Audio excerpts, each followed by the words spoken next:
Hello and welcome to my channel RohuTech. I am Rohan from rohutech.com and this is the part 2 of Laravel series I have started on my channel. And in this video we'll be looking at the basic structure of the Laravel and also we'll try to implement the Laravel authentication. So let's get started.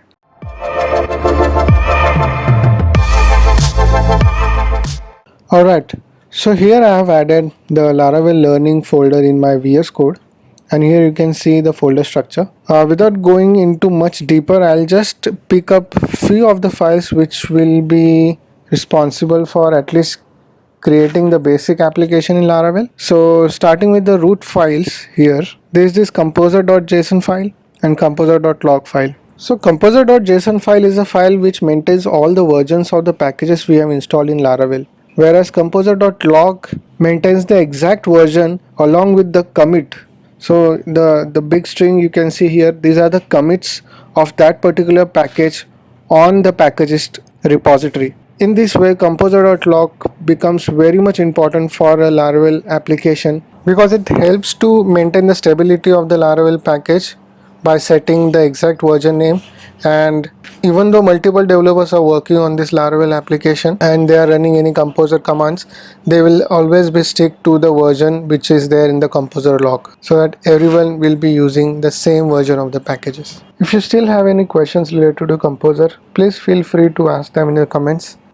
Okay, so moving on, there's another important file .env file which has the database connection details. So basically this file has all the project details which we need to configure at the system level. So for the development purpose we might have these values different, but on the production these values will be different, and because of that this file is never in the git. So when you have created the Laravel application, there is a .git ignore file already present there, and in that you can see .env file. There are some other files as well which Laravel forces not to be added in the git repository, and that is the reason at the time of creation of the Laravel application itself, Laravel adds all these files and folders in the git ignore. Now let's quickly move on to other files. So in under app, under http, you will see controllers.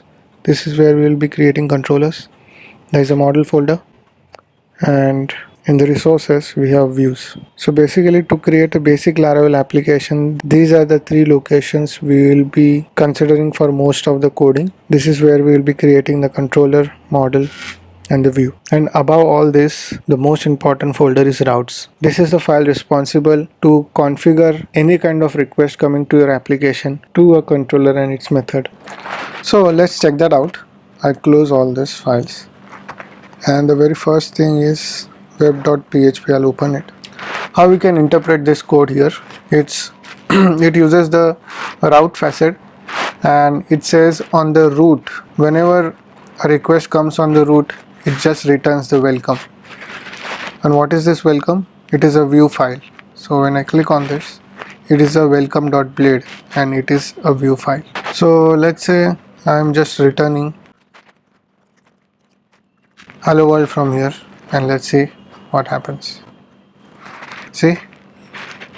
So this is the main file through which Laravel understands what view or what content has to be returned. Okay, so I'll undo my changes now, and let's check the page again. Okay, let's move on to other files under route folder. So the very first one is api.php. This file is used mostly when you are creating an API for any front-end application. Maybe it might be created in React or any other language. The second file is channels file.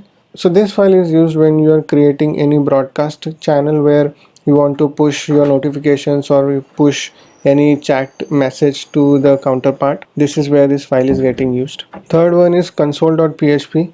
This file is used whenever you want to create any PHP artisan commands for yourself. Like for example, if you can see here, Laravel has given us a default command of inspire. So if we can just check here PHP artisan.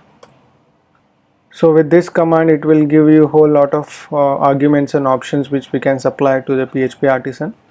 And in this, if you can see under available commands, this is inspire. So if we type PHP artisan inspire.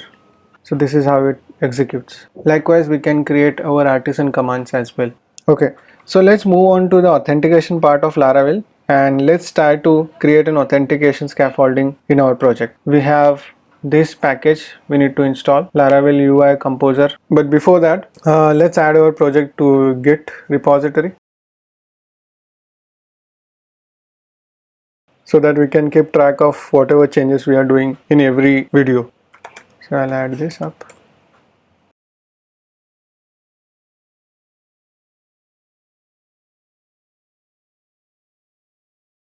Okay, so now we'll add the package of Composer require Laravel UI.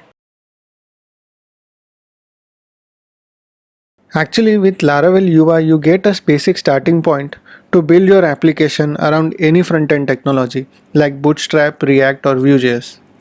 Let's check out the GitHub repository of Laravel UI. As you can see here, it gives you a basic starting point using Bootstrap, React, or Vue. But this is actually an old package. For the new and the latest version of Laravel, it is always recommended to use Laravel Breeze or Laravel Jetstream. So if you check out the Laravel Breeze, it provides a minimal and simple starting point of building Laravel application, and it is styled with Tailwind CSS. Whereas the Laravel Jetstream is designed with Tailwind CSS and offers the choice of Livewire or Inertia scaffolding. It also has a login, registration, email verification, two-factor authentication, session management, and API. So the Laravel Jetstream has everything which gives you a good starting point to create your Laravel application. Again, here Livewire and Inertia are two different libraries which provide two different things. Like if you use the Inertia stack, it will give you Vue.js as a templating language, whereas in Livewire it will use the Blade templating language only with a little JavaScript to be used in it. Okay, so for now I'll be starting with the basic Laravel UI package, and I'll be using Bootstrap. So here, as I have already installed Laravel UI package, to generate the basic scaffolding by using any of this front-end technology, we can use this. But if you want to generate a registration and login scaffolding as well, then this is the command. So we will be going with this. And before that, let's go and check this again. So as you can see, there is no login and registration link here. So as soon as I run this command, the routes and the login and registration, everything will be set up in our Laravel application. So I'll hit enter. It says please run npm install and npm run dev. So these commands are very much necessary to compile the SCSS files and CSS files, and this all happens using this file here, webpack mix. With npm we are able to compile JS and CSS file, and with this file here we are able to tell npm package manager that everything you are compiling with respect to the JS file should go here, whereas all the SCSS file which will be converted to CSS file will go here. So it is still running.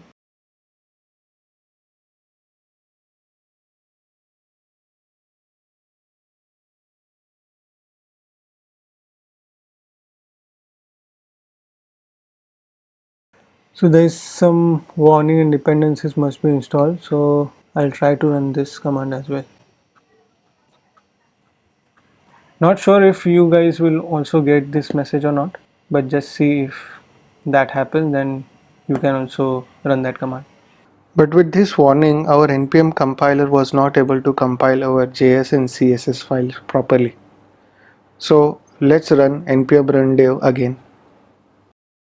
Now we have successfully compiled all our CSS and JS file. As you can see here, app.js file is created and app.css file is created. Now I'll click on login. Here we are, and on registration we are getting this screen. Now before registration, let's first create the database for the Laravel application. So here I will go and create Laravel learning. So we have a Laravel learning database now, and we'll go back to our env file, and here we will try to update the values. So the database is correct, the username is also correct, the password I'll just add.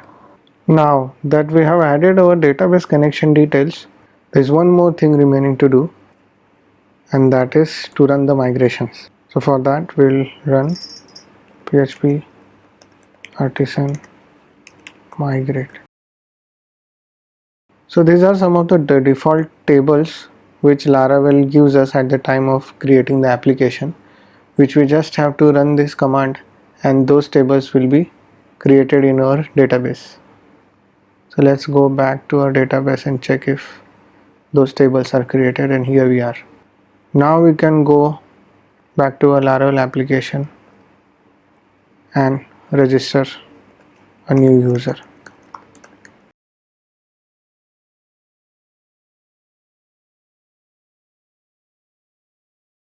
So registration is done and we are logged in. So if I go on the home page, this is our home page, and here you can see home.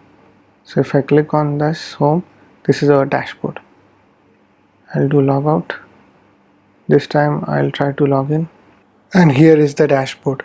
Alright guys, so this was all about the basic structure of the Laravel and also how to integrate the authentication. So I'll come up with some more videos in the series, so stay tuned. Thank you so much for watching this video, and don't forget to subscribe to my channel.